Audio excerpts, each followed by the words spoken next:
Last week, Chileans have also filled city streets to create a leaderless, spontaneous movement calling for fundamental reforms. Struggling to feed their families, pots become instruments of frustration. They protest unaffordable health care, low pensions, and what they describe as a government that's lost legitimacy. This country is unjust. The price of gas and electricity go up, and there is no respect for the people, only enriching business and the government. Chile has been one of Latin America's most stable countries, touted as a model of regional success. In the 90s and 2000s, prosperity expanded, but it also has one of the world's largest wealth gaps. People who were very, very poor in the past, who could not think about protesting, now have a whole host of rising expectations.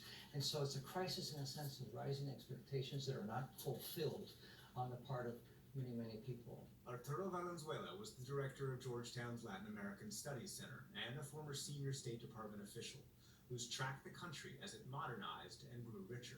People then become much more aware also of the enormous gaps between the people who are going to private schools, the people who live in really well-off neighborhoods, and so on and so forth. And so the inequality issue, and certainly Chile has become far more unequal.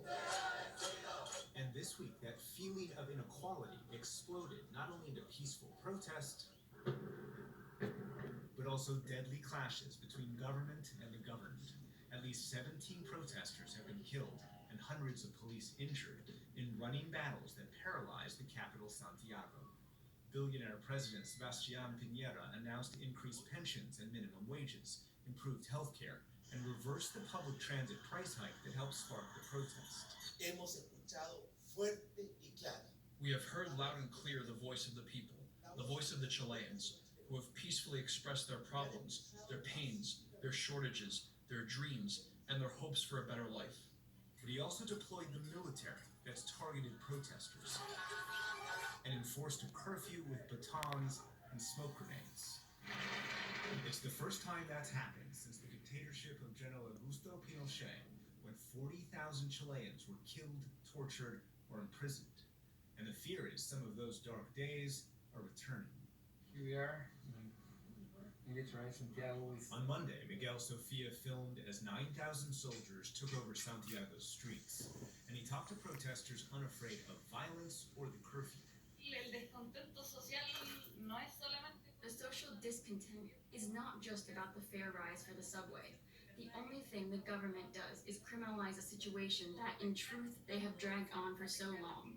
Now the military are using the same strategy they used during dictatorship, making fun of people and shooting people in many regions. Suddenly, an unmarked car screeched toward them. Shooting, man! Sofia and reporter Jonathan Franklin screamed that they were press.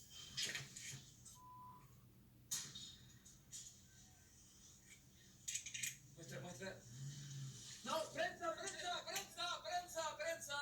The car made a U-turn and fired a few final shots. Just came and started shooting indiscriminately at people. We had to hide behind this tree with the bark off here. Shotgun blast. You can see different pieces of the tree were blown away. We were fortunately behind the tree, but they were shooting at people. More coming, more coming. They could have been unmarked police or provocateurs, but this kind of violence in Chile hasn't been seen in decades, and it's not going to stop. I'm not in favor of violence at all. In fact, I have never liked it, but I think it is the only way that they will listen to us. Many citizens are probably going to say, well, look, we need to take care of the violent elements right here. But on the other hand, it's quite clear that there is an opening right here for significant abuses of human rights on the part of the authorities when a protest is repressed in that way. The UN vows to investigate reports of human rights violations, and protesters say the government's concessions are too little, too late. That's the same message from many protesters around the world, not only in Chile and Lebanon, but also in Iraq, in Haiti, and in Ecuador. All these protests have local causes and local politics, but they're all organized online, and protesters object to widespread economic disparity and increased but unrealized expectations. And the underlying problems they demand fixed are not easy for any government to deliver. For the PBS NewsHour, I'm Nick Schifrin.